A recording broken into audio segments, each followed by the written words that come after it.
Thank you for coming. Roger, maybe you could just start off with the introduction of yourself, a little bit of background, and how you became an entrepreneur. Yeah, sure. So first of all, thanks for having me. Yeah, I dropped out of college. I was about 18 years old and started a web design agency. So that was just before the internet bubble started. And then obviously that went very well. Like my parents really hated me for dropping out of college and not doing a university degree. But really didn't matter, right? So the internet was booming at that time. Everyone wanted to do these basic websites, right? But I quickly pivoted into doing the first kind of dynamic websites. PHP didn't exist back then, but there was some commercial tech, funny enough, called Cold Fusion. It was one of the first kind of dynamic server rendering solutions. And that quickly took me into then doing about 3 different financial information portals. So basically, trying to bring Bloomberg to the masses, which was still a big problem then, right? So over in the US, there was the first kind of large finance portal for the masses that had sprung up in the internet. But really in Europe and specifically Switzerland, there wasn't anything around. So yes, I co-founded 3 different finance portals. They were all sorts of co-invested by banks, and then one was bought up by the other, and so on. And then the whole internet bubble burst, and then I did an online store, a PC online store. So I co-founded that with a friend who actually finished college, so he stayed, and then I did some early internet stuff. He joined me later. Yeah, and then that company grew into one of the largest independent online stores in Switzerland. But I got a bit bored, kind of doing that, and I wanted to do stuff on mobile, and that just started around that time. So there was this Nokia banana phone, so it was used in some movies, and Matrix. Matrix, yeah, and you could have some very rudimentary apps. It was literally black and white, right? Yeah, and so I started doing apps, and I joined a startup that created a framework where I believe it was one of the first implementations of a scripting language on mobile phones, so that allowed you to write these apps, but put it on many different phones.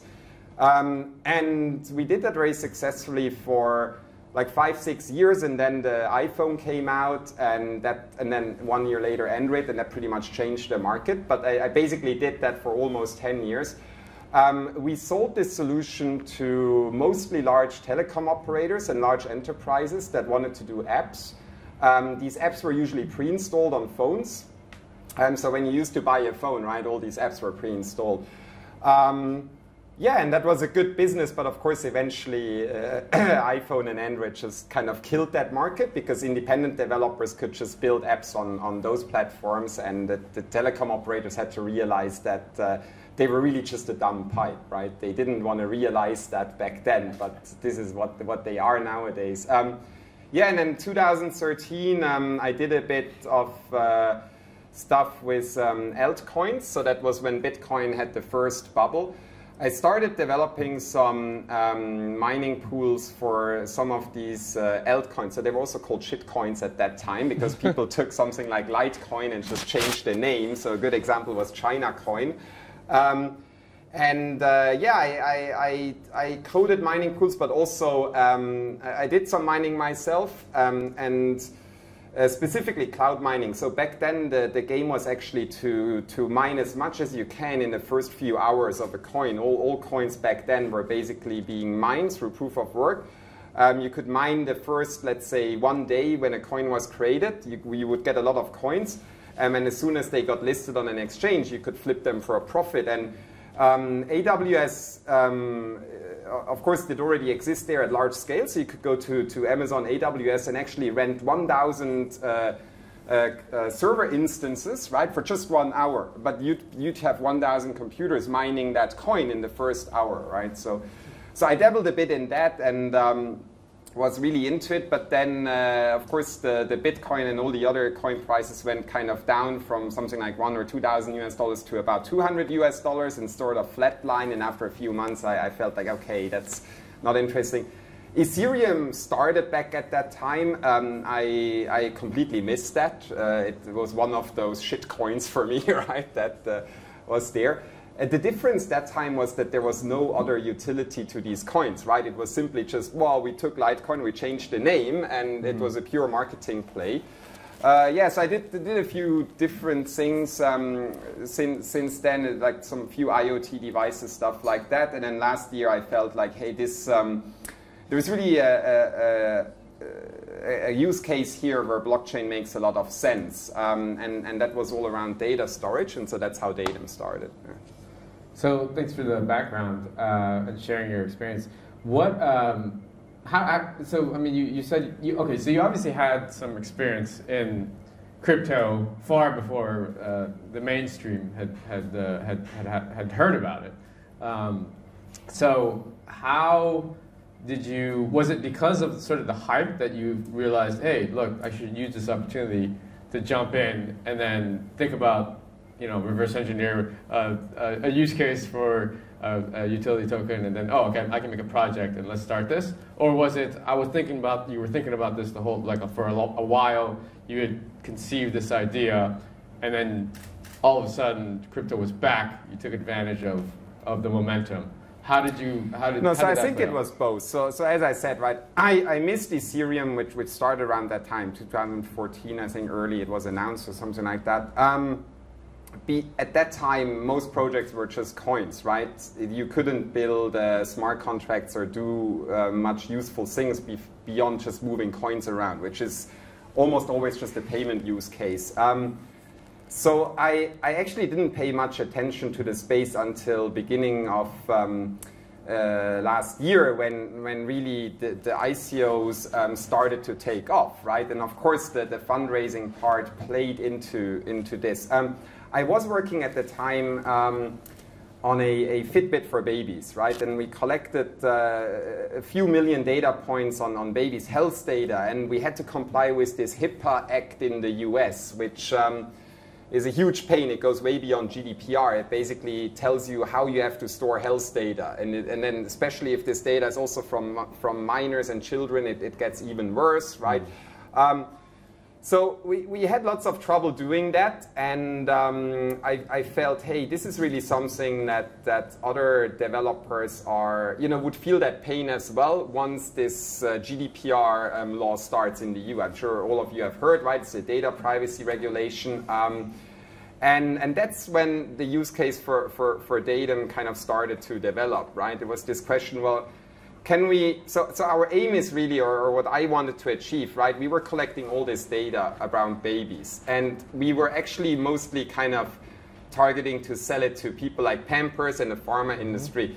But of course, the value was mostly also big for researchers, right? But they couldn't pay for this data. And then the problem was with the people giving consent to share this data. And if you look at something like HealthKit on your phone, that Apple basically decides who can access this data, right? And that's really, where the idea for Datum developed. So why isn't there like a data store that is run just like the Bitcoin network? It's sort of a public infrastructure, right? Where everyone can store data, really own that data on a technical level, and then be able to decide who this data gets shared with and who this data gets sold to, if you want. So I think it was both, right? It made a lot of sense for me that blockchain, could really help to solve this pain point, but it was, of course, also the funding opportunity, right, that played a part. I mean, ultimately, and especially in blockchain, developing stuff on blockchain takes a lot of resources because it's a quite bad development platform. So in simple terms, every time you call a function, you have to pay for it, right? So imagine a programming language where you call a function, so that's when you call a function in your smart contract, and you have to pay 10 cents for it. So it takes a lot of resources, right, to come up with implementations that actually work. And so, I think the fundraising is important, Sure. Okay, well, why don't we dive into Datum then? You mentioned that it's a way that you can pretty much own your personal data that's out there. Maybe you could walk us through sort of the concept, the high-level concept.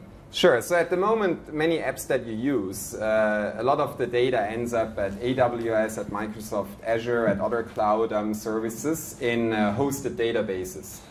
So most developers don't really run their own database, especially startups, right? You just go to Amazon and say, oh, I want to rent some SQL database. I'll drop all my data in there, right? And I'll pay Amazon a fee.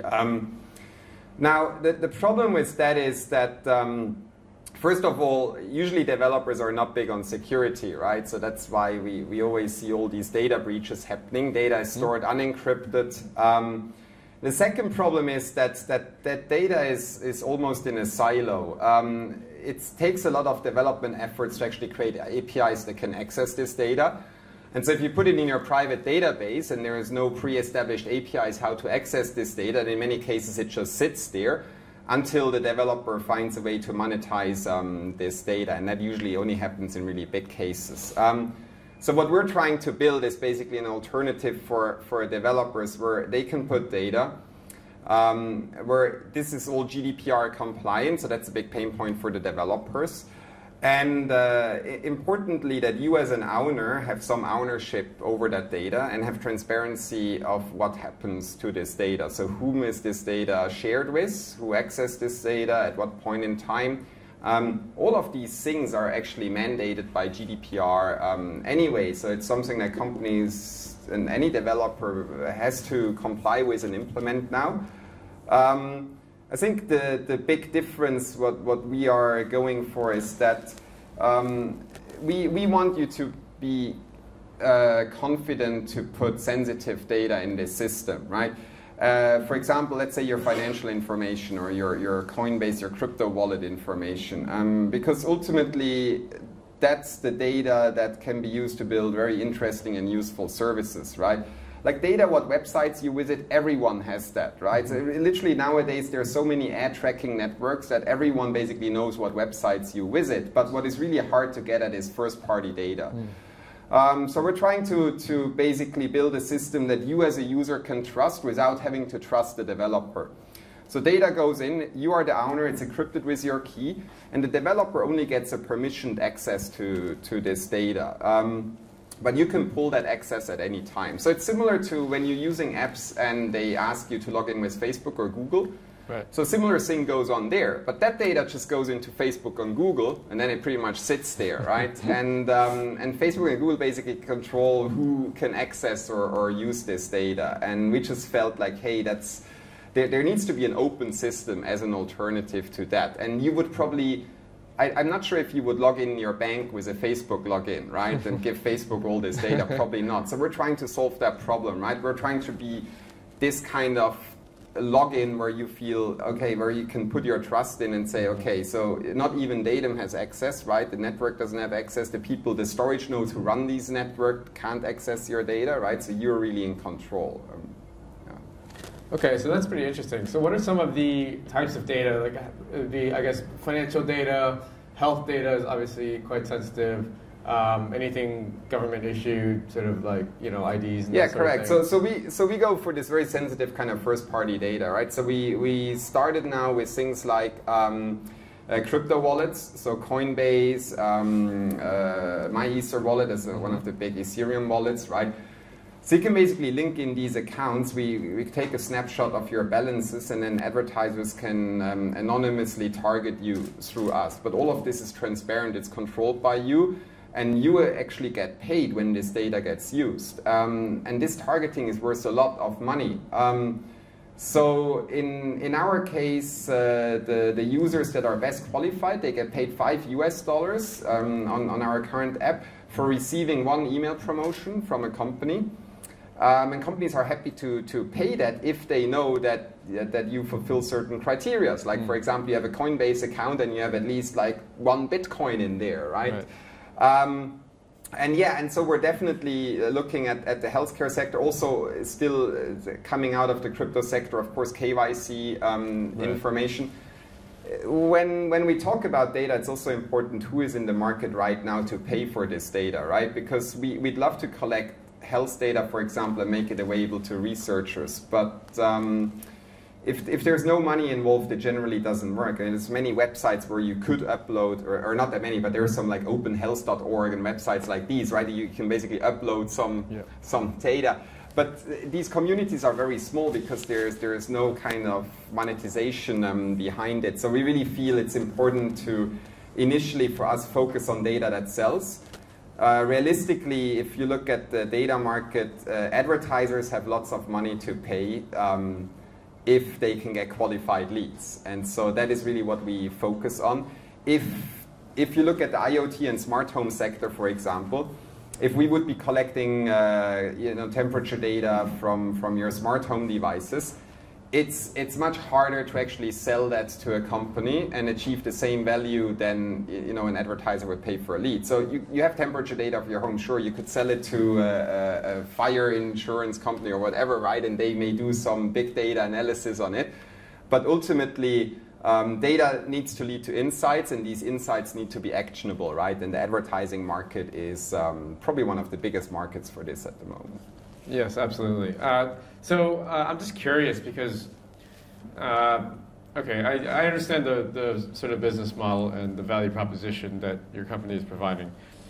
What has to happen for the end user to have a level of comfort that this data is secure, that you're putting it out there? I mean, obviously you get compensated monetarily, but for many people, monetary compensation is not even worth the risk of some of that data getting out. Yeah, so that's the big question, a tricky thing, right? How do you go to mass market adoption, right? And so as you mentioned, for us, the really key factor is trust, right? How do we establish that? And the problem is that our trust comes from what we do technically, right? So that we say, okay, look, this is how it's encrypted. It all happens on your device. No one else has access to these keys. But that is very tricky to explain to an average user, right? So it's the same with Bitcoin, right? It's a mass market person that just uses Bitcoin doesn't really necessarily understand much of the technology. Yeah, and that's actually a funny thing that we are doing just in the app that we're rebuilding now. We added something we call the magic dust. It's basically it's a silly screen with an animation that looks like some cryptographic magic is happening. We purely actually put that in there to kind of visualize to the user, like, okay, like, something is being encrypted here. It makes no sense really, but I think for the average user, it's a better way of showing him, hey, okay, something is happening, right? So, sure. Yeah, that's interesting. Okay, so I guess thanks for the overview. I mean, that was a great overview. I want to, and we'll come back. There'll be plenty of time for questions from the audience. I want to shift here a little bit and talk about ICOs, because you've obviously done one. You've gone through the whole process, and we spoke about this briefly beforehand. The market was pretty hot, kind of out of control earlier this year, even towards the end of last year.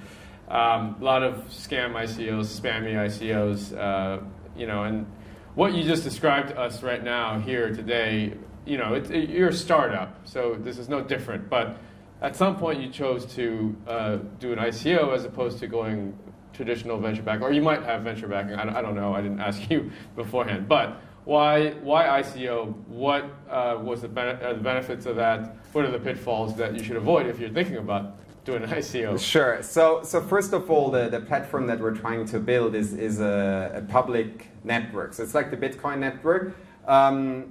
You and me can both run our storage node software, which means you provide some resources of your computer to store this data, and you get a reward in return. This reward comes in the form of a cryptocurrency, in our case, our token.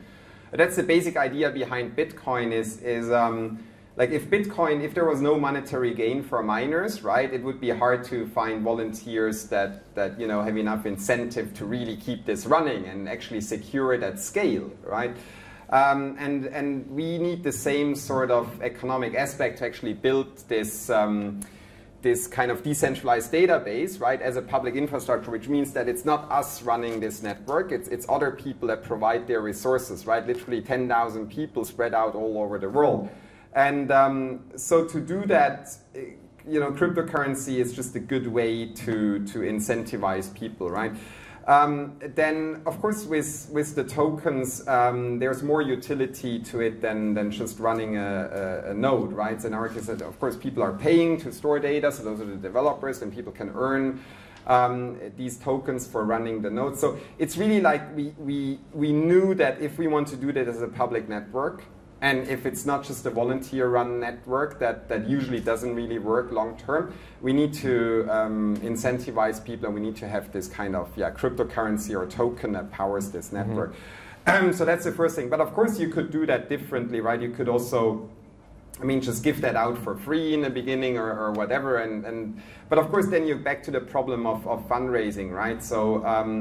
You know, software development is a pretty expensive thing, and then, as I mentioned before, actually, the average blockchain project, I would say, is quite a bit more complex than your average kind of startup MVP.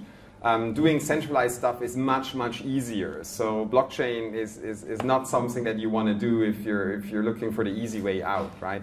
And so because we knew that we needed some funds to do that, then yeah, an ICO made sense, yeah. So, you know, again, I think ICOs, when there's, not all ICOs are easy money, but it's quicker, I guess, than trying to raise venture capital funding. So with this sort of thing, you know, obviously a lot of fake projects come out, and you know, people that chase after easy money. What, you know, and of course, you know, something else that we talked about, you know, I mean, when you're raising venture funding, you don't want to raise too much money either, because that's not really, that creates a problem as well. Whereas ICOs, a lot of the funding was a lot more than they actually needed to sustain their project for a number of years. And then so you have issues of you know, motivation of your team and this sort of thing, because they know how much cash is in the bank. And anyway, so from here, I'm curious of your views, Roger. We're pretty early still, I think, in this whole blockchain thing, whatever this might end up being. There's a lot of ICOs out there, a lot of projects. This volatility in the market actually is healthy, because it weeds out a lot of the projects that probably wouldn't survive anyway. How long do you think it'll take for some of the more real projects, hopefully Datum like yourself, to basically separate from the pack, and what does that look like in, you know, in 5 years, 10 years from now? Yeah, so I mean, some of the big projects, right? For example, one of the very big ICOs was something called EOS. They're probably also the largest ICO. They raised over $1 billion or something like that. So they launched their sort of mainnet recently, right? Or their actual platform. Now, if you compare what the EOS token or coin is actually being used for right now, right, compared to the market cap and the speculative interest and the trading volume, right, of people kind of investing in it, then of course the investment part is magnitudes higher than any usage on the network. And so ultimately, what kind of needs to happen is that there needs to be some real fundamental and organic demand, right, for the cryptocurrency, for its primary use, or in case of tokens, for its utility purpose, or whatever it stands for, right? Whatever it was tokenized. And so I feel that it's still sort of quite far ahead right now, right?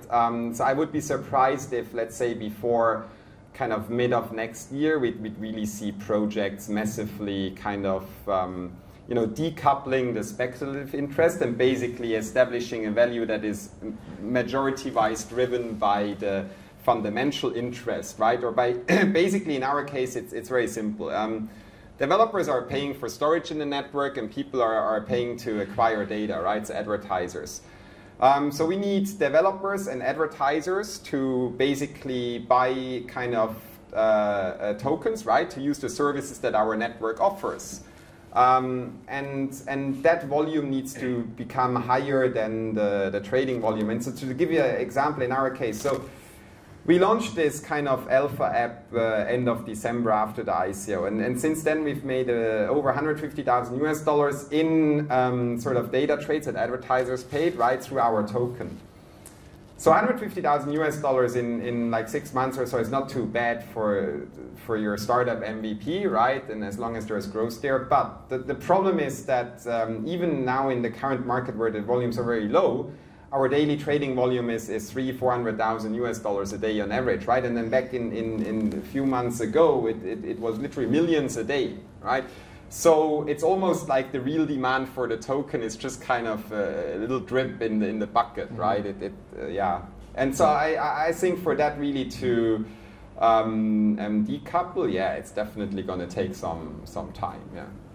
Yeah, I mean that's the biggest issue is basically the speculative trading. I mean, people probably, you know, I would probably guess that a lot of the volume, the participants that are actually trading your token probably don't even know what the underlying business is, you know. Yeah, of course. That is in the crypto space. There's over 1,000 coins on CoinMarketCap.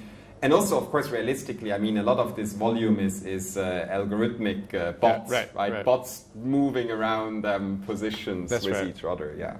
Okay, so Roger, what's your forward-looking plans now? You know, you've done your ICO, you're working on your project. What does the next 6 months look like for you? The next year look like for you? Any milestones that you have that you're trying to achieve? Yeah, so we're actually launching our new app in about 1.5 weeks. And then that's really our kind of mass market push, right? Where we're trying to explain to users, well, look, here's a chance to kind of create your own digital identity. You can use that in some of our early partner apps. You can make some money or get some rewards if you opt in to share some data in a secure way. And then, of course, we push heavily to start building a developer ecosystem, right? So we want to reach developers and say, look, this our SDK basically helps you to be GDPR compliant, which we think will be a big topic in the next few years, right? So GDPR has actually started in May of this year, but not much enforcement has happened. But we feel the majority in the market is basically absolutely not compliant, right? If you look at what you'd have to do as a developer, it also doesn't make much sense, right? If you're a startup, especially if you're a startup in Hong Kong, right? You're not going to care about GDPR. First, you build your MVP, right? And of course, you're going to have some users from European Union, but it's probably not your primary concern. Yeah, so we basically want to reach developers, and then it's really about trying to monetize the data, right? So yeah, I guess in 6 months, hopefully, so we have about 60,000 users now in our beta app. I guess in 6 months we would want to scale that to way over 100,000, ideally 250,000, something like that. And then of course have like dozens of solid kind of developers on board, right? That are actually using our SDK to store some of their users' data and to monetize that. Got it. Okay, I'm going to open up the floor to questions in 1 second. I just have a final question for you. Being in the crypto space, and I'm learning and dabbling myself, and this is in no way financial advice. 10 years from now, Bitcoin price, what do you think? And what are your, other than Datum, what's your top 3 favorite projects out there? Oh, yeah, okay. So I would probably stick to Ethereum actually, right? If you look at a lot of these ICOs, then a lot of stuff was done on Ethereum, and realistically a lot of stuff is still using Ethereum at the moment. So there's all these big other competing chains, EOS and Tezos and tons of others, but I don't really see enough traction there yet. So if I had to pick anything at the moment, it'd definitely be Ethereum. And of course, Bitcoin seems to be kind of the savings account or the gold in crypto. So yeah, I don't really, I mean, the the price, I would say it's going to be higher in 10 years, but I'm not, I'm not going to say it's going to go to whatever crazy amount. A few prominent people have made big calls, right? They said Bitcoin will be 50,000 and 100,000 and whatever by end of this year, by end of next year. So yeah, I'm more interested to see what happens with that. Yeah. Thank you. Yeah, I mean, it's really interesting.